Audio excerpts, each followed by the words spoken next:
Well, thank you so much for your energy. There's a slight prompt there.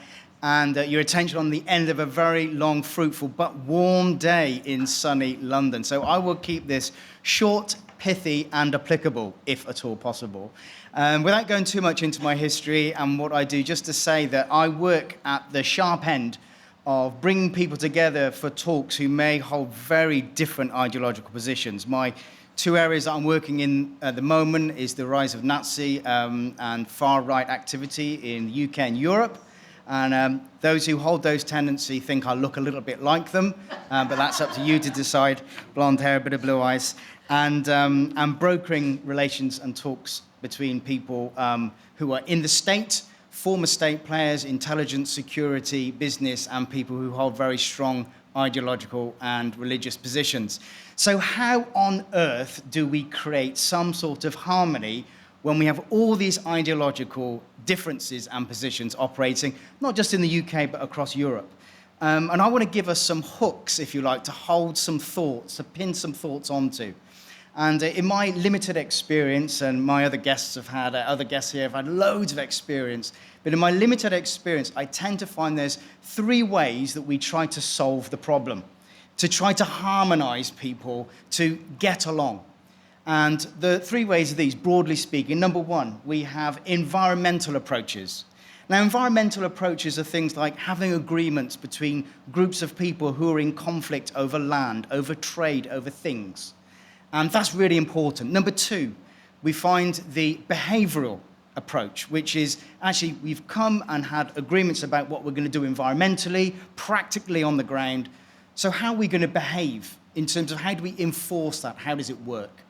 And most of our attention is on those two areas. And the reason being is because in any conflict, whether it's really micro and local or macro between nations and internationally, actually when there's devastation, disaster, and death, we need immediate, applicable solutions to problems.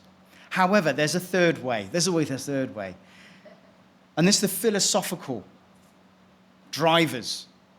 What in the first place got us to where we are? What is the lens? What is the frame that we look at life through, look at the other through, and actually act out and behave? And actually, that's really hard. It takes time.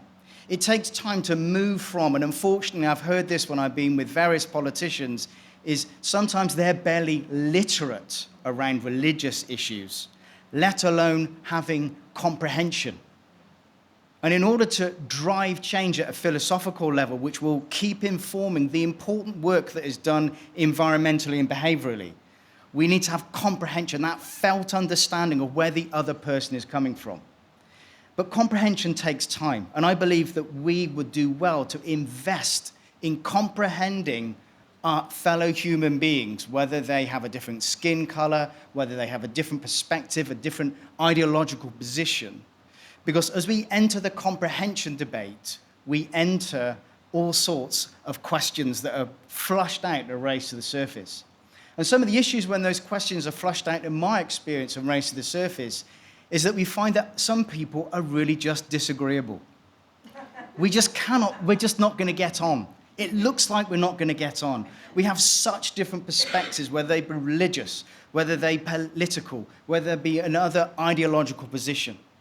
So as the important work of environmental agreements are taking place, of behavioral agreements are taking place, we are groping for the solutions which stop the perpetuation of those environmental infringements and behavioral advances or disadvantages. We actually are investing in the long road of a philosophical, felt understanding of where the other is coming from.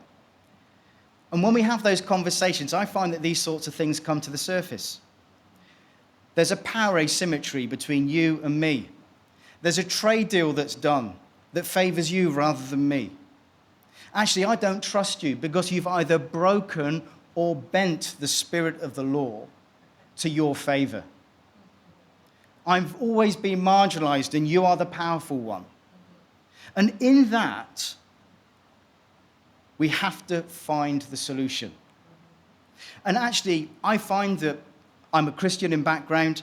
I find that amongst my religious observant friends, my great friends in the world faith, people who hold different political opinions, people who hold different economic opinions about how the world should be structured. I often find that those very opinions that are supposed to be there to help advance society get co-opted.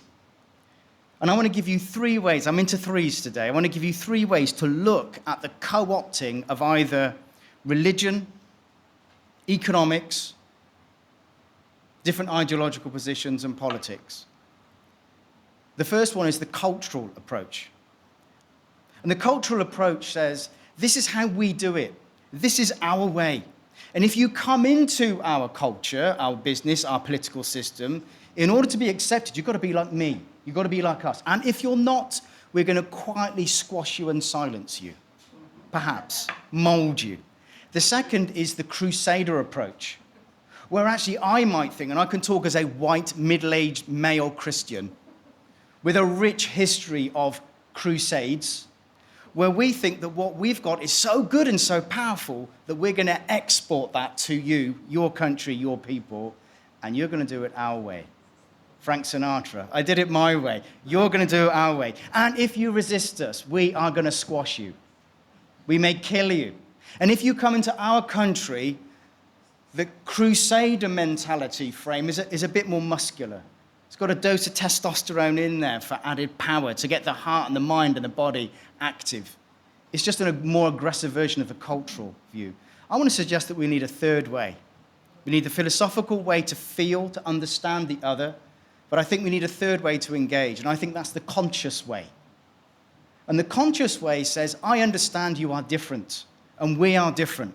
And some of those differences may appear to be irreconcilable, and sometimes they might be, perhaps. But the conscious way says, I will take the first step.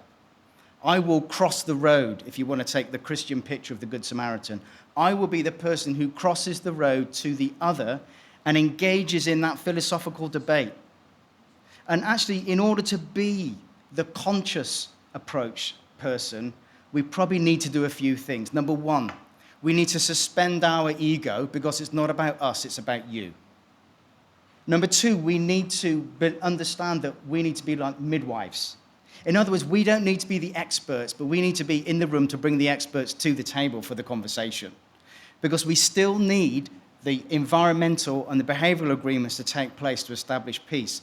But in understanding the philosophy as the conscious ones who are prepared to overcome and step over the barriers, what we're going to do is help feed back to those people doing the 1 and the 2, the environmental and the behavioral, actually greater insight so that those agreements can be fairer, just, and based in the universal principles of society.